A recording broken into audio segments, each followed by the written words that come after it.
La valorisation de l'identité, c'est la thématique phare qui a alimenté l'invité du journal que nous avons enregistré 24 heures avant cette édition du journal.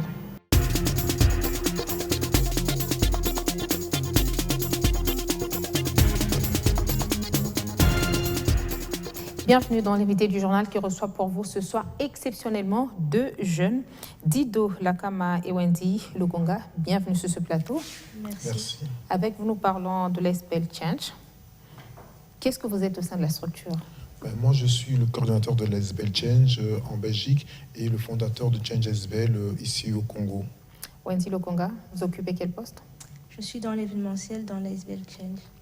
ASBEL Change, ça signifie quoi? Qu'est-ce qui vous a inspiré à donner ces dénominations à votre structure? Ce constat et ce besoin de changer les choses. Donc je pense que le monde doit changer, il y a beaucoup de choses qui doivent changer et on a pris un nom qui a inspiré le changement. Et notre slogan, justement, c'est « Le changement commence par soi-même ». Le slogan commence par soi-même. Le monde doit changer. Comment doit-il changer?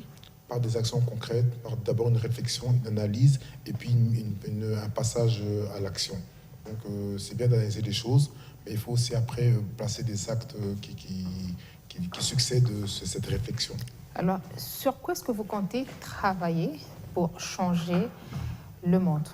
Ici, d'abord le changement de mentalité, parce que tout se passe d'abord dans la tête, et une fois que dans la tête, on crée un nouveau paradigme, une nouvelle façon de voir les choses, tout est possible. Le changement commence par soi-même, d'abord dans la tête. Il faut d'abord se donner la liberté de changer dans sa tête. Vous y êtes pour le compte de l'initiative Connexion et Synergie. Nous voulons en parler. Ça représente quoi pour la structure? Ça représente ce besoin justement de changer les choses en collectivité. Tout seul, je peux faire des choses, mais ensemble, on fait encore beaucoup plus de choses. Et les Congolais, de l'intérieur comme de l'extérieur, doivent apprendre absolument à changer les choses. Et parlons de la connexion et de la synergie. Je dois comprendre que vous avez réuni les jeunes de la diaspora et ceux de Kinshasa. Exactement. On a réuni un groupe de 15 jeunes de la diaspora et 15 jeunes du Congo, RDC. Alors, ça fait partie de l'initiative Connexion et Synergie. Wendy Lukonga, c'est votre première expérience vécue à Kinshasa. Comment ça s'est passé? Magnifiquement bien.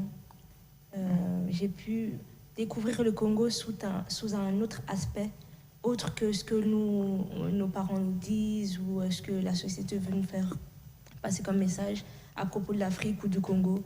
Et j'ai vraiment aimé ce voyage, mais dans tous ses aspects. Est-ce que cette connexion vous a servi à quelque chose? Vous rentrez avec quoi en Belgique?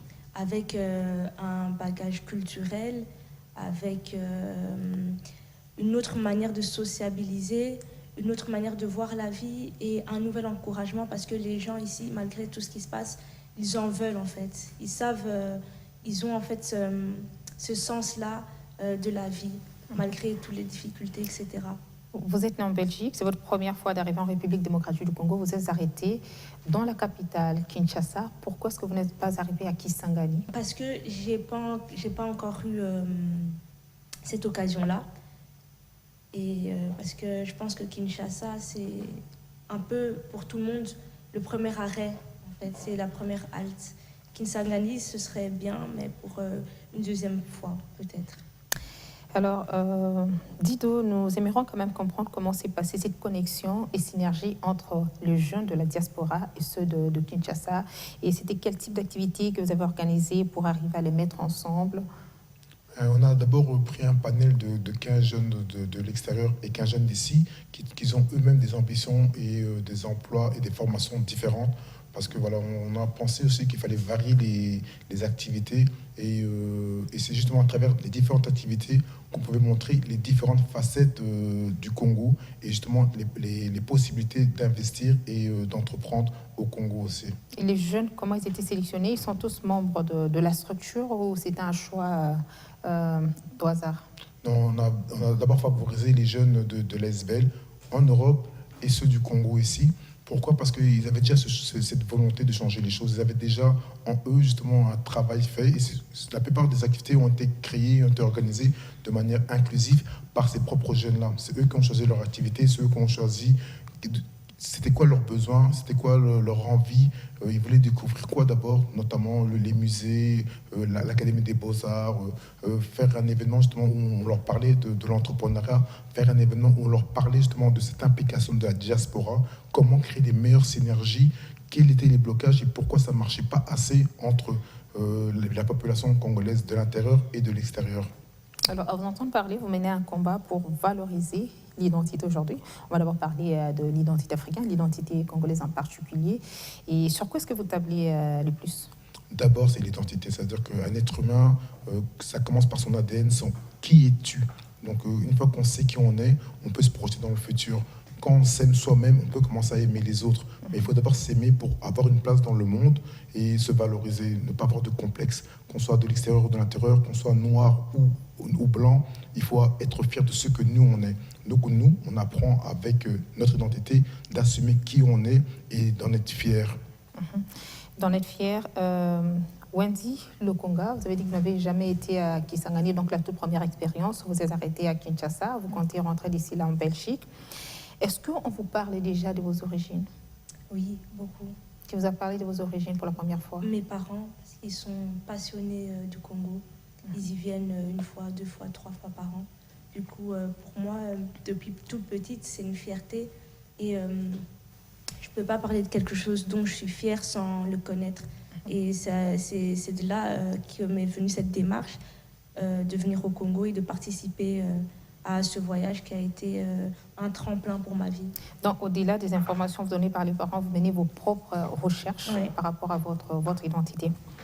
Et comment vous avez évalué l'action organisée à Kinshasa? Écoutez, on a évalué ça avec des différentes questions. Chaque voyageur a eu une liste d'évaluations justement qui devait faire ressortir l'apprentissage personnel et collectif de chaque membre. Et qu'est-ce qu'ils ont aimé, qu'est-ce qu'ils n'ont pas apprécié, qu'est-ce qu'on aurait pu faire mieux ou pas. Et voilà, on a comme ambition d'en faire d'autres voyages, mais pas seulement à Kinshasa, dans d'autres provinces, parce que le Congo, c'est pas seulement Kinshasa. Et beaucoup de gens de la diaspora... 26 provinces. Ouais, mais beaucoup de gens de l'extérieur, voilà, quand ils pensent Congo, ils pensent à Kinshasa. Quelle est l'image que vous faites de la République démocratique du Congo maintenant, avant que vous ne rentriez en Belgique? Pour moi, le Congo, c'est un pays où il y a énormément à faire. Et tout le monde peut trouver sa place. Il y a énormément de choses qui ne sont pas exploitées. Il y a énormément de choses qu'on peut créer et transformer. Et pour moi, c'est un pays vraiment où tout le monde a sa place. Quel est le domaine qui vous tente le plus? Personnellement, par rapport à ma formation, ce serait le domaine paramédical. Et de cœur, ce serait tout ce qui est dans la scolarité. Et à quand la prochaine rencontre? À très bientôt, donc à la fin de l'évaluation avec nous et nos partenaires. Et je tenais vraiment particulièrement à remercier tous nos partenaires. On a eu des structures, des associations, on a eu aussi des appuis d'individus qui nous ont aidés à faire en sorte que ce projet se réalise et soit une réussite. Alors la dernière question pour terminer, vous avez déjà parlé des partenaires. Les jeunes qui sont venus de la Belgique, se sont pris en charge ou c'est la structure qui les a pris en charge? On n'a pas voulu travailler dans l'assistanat, donc ils ont participé à un pourcentage et le reste, c'est nous qu'on a appuyé ces jeunes justement qui pour mettre autant de fonds, c'était peut-être une difficulté. Donc on n'a pas voulu que les finances soient une difficulté, donc on a cherché des pistes de solutions. Wendy, votre dernier mot? Je reviendrai au Congo, car je pense que personnellement, mon avenir est ici. Merci beaucoup. C'est par cette note d'espoir que nous mettons un terme à notre entretien du jour. Dieudonné Lokama et Wendy Lokonga, nous disons merci et à la prochaine. Merci. Merci à Wendy Lokonga pour cette note d'espoir. Merci également à Dieudonné Lokama pour votre disponibilité. À très bientôt. Merci.